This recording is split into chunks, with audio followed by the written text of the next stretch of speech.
Hey guys, Zelonius here. Welcome to another video on the channel. I'm excited to share this one with you, sharing one of the potentially most OP formations this year. Some people have been asking me to do videos on this. I've seen a lot of pro players talking about it, how good it will be. It's the 5-2-2-1. Now, 5 back and 3 backs are banned at a pro level, so you won't see them using it, but a lot of pros before that news got shared that they would have formations banned. We're using this and saying how dominant it is. How did you guys get on before we get into the actual stats? How did you get on in weekend league, foot champs? Did you get any good rewards? What rank did you get? I hit 17 and 3. However, one of the games that I lost, it randomly just froze and it kicked me back to the menu. I was streaming, my internet didn't go, and it just gave me a loss. So I should have at least hit rank 2. And it was one of those, genuine non-excuse thing. If you've played the game a lot, you'll get it. When you just get something like that happen, it just kind of kills your motivation. So that really frustrated me. So I pretty much hit rank 2, bar that. It is what it is, though. I got pretty good rewards as well. I got 91 Luka Modric in my rewards. I got Diaby and Di Maria untradeable in my player picks, so pretty nice sub. This Di Maria, been messing around with him in squad battles. Very fun card. I really like him. And I swear I just heard the window or door open. But anyway, that was my rewards. This is my team now. I've upgraded a lot after rewards. Got Figo in. My front three before was Osimhen, Leao. He's now on the bench because I have him untradeable. And Kvarat. I think Figo, Dabinho and Morgan are a big upgrade there. This gold finesse, by the way, is just outrageous. Some of the goals you can score. But yeah, that's my team. We have the new Beckham SBC come out today as well. Interesting content. The road to the Knockout Cup.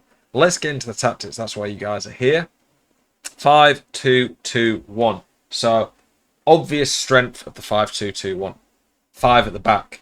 Very hard to break down on a game where I think the attack is up here and the defense is down here. It's a lot easier to attack than it is to defend. I think having a 5 back is obviously a big advantage. So, that's something to bear in mind when you pick this formation, that it's going to help you a bit in the defense. I would like, it'd probably be too negative, but I'd like if these were CDMs, the centre mids. The strength when you go forward is you still have a front three effectively. Your midfield can join in with them, and then you've got wing backs who can overlap. And it's very hard to defend this formation when it's in full flight. I think this formation you really do need a very good striker. In this team, I would be using Alex Morgan, playing her with the 5-star weak foot. I think 5-star weak foot is a lot more essential. Are you sick to death of getting out teamed on FC24? Want that God squad you've always been dreaming of? Check out IGGM.com today.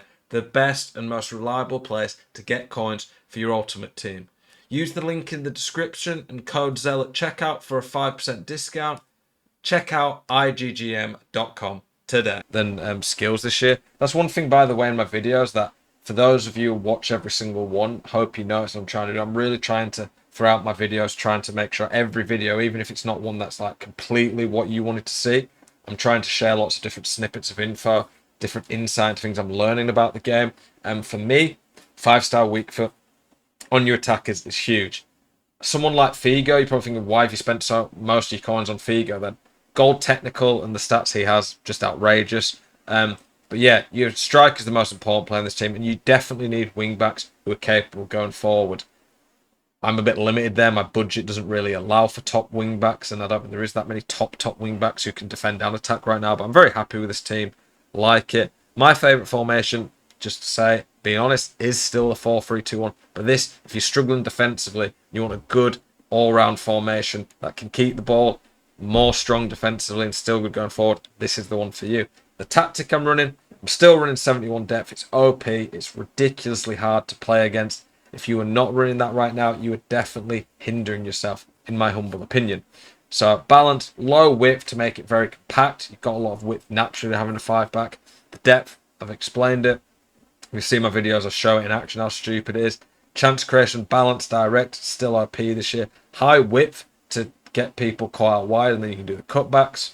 Instructions, stay central, stay forward on the striker. I've tried getting behind, I just can't get with it. A lot of pros do it. I think if you're abusing to the max the over the tops with players with like long ball and stuff, maybe you could argue it's worth having, but I just don't like them as much. Dabinho and Figo and the left. I think they're left forward and right forwards. They might even be left wing and right wing, but I have them on stay forward, get into box. We've got enough defenders back anyway. I put balanced cover centre on my centre mids. And then for the wing backs, balanced overlap. Fairly self-explanatory why you need this. You could put join the attack. I don't think it makes a huge difference, but I definitely think it does drain the stamina a bit. So for me, I won't be doing that. Balanced overlap, though, I think is very good. So, yeah, I would be using that. When it comes to the defense, just stay back. I think it is a pretty good formation for pressing. So I think you can definitely use it as two variations. Like I say to anyone, I always, for nearly any tactic, have two versions of them. So you can see that here. Press after possession loss just changes how your defense plays. With the depth on this game, it makes it even more dominant. I don't really change too much in terms of the offense side. The instructions, I've got on the exact same. You maybe could put getting behind because you're winning the ball a bit more. But for me, this formation is going to be a very hard one to play against. The strengths are obvious. If I'm to pick any weakness, I think the lack of a middle cam can be a bit of an issue. The centre mids definitely can bridge that, but the problem you've got then with the centre mids is you have to make them go forward, and then when you make them go forward, you leave a bit of a gap in front of your defence, which you don't really want to do. So no formation is perfect. The game wouldn't be great, in my opinion, if there was a formation that was just OP in every sense and had zero weaknesses. Yeah, that's the 5-2-2-1. I've not played it loads. I've seen lots of pros talk about it. I tested it out in a few games. Really dominant. I'm currently in Div 2 Rivals. I'm not far off. Let me show you. I think I'm one game off.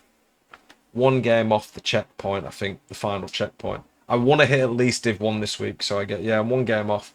Couple of wins, 3 wins maybe. I want to get the final checkpoint. No, I want to get to Div 1, sorry. Because then you get a jumbo player pack. What is it, Elite Division? Pretty good, to be fair. You get the 284 picks that you get from champs. We're looking at the content we've got here. We've got this road to the Knockout Cup. Skill-based matchmaking in friendlies. Absolute joke. I don't know why that's still a thing. But you should play this. This literally the XP that you get for just winning 2 games, in my opinion, is pretty damn good. We've got that Beckham SBC coming in slightly more expensive than is tradable. In terms of the card, I think it is pretty good. I would 100% at least do this. 5-game loan of Beckham, and it's just a gold squad. Even if you don't want to do the SBC in general, why not have a David Beckham loan? You can mess around, have fun in friendlies, get a few games in champs if you want. The card itself, play styles are very, very nice. It's a very well-rounded card. If he had 4-star weak foot and a bit more defending, I think it'd be a no-brainer for most people who've got a lot of fodder. I'm tempted. I've got quite a bit of fodder, but I'm not 100% convinced. Maybe I'll end up doing, I don't know. Hopefully you guys are enjoying the content I'm putting out. I'm trying to put out a variety, looking at the best teams, the best players, gameplay tutorials and tips, the market, tactics, all that. If there's anything you want me to put out, please let me know. As always, keep it spicy. I'll see you guys in the next one. Peace.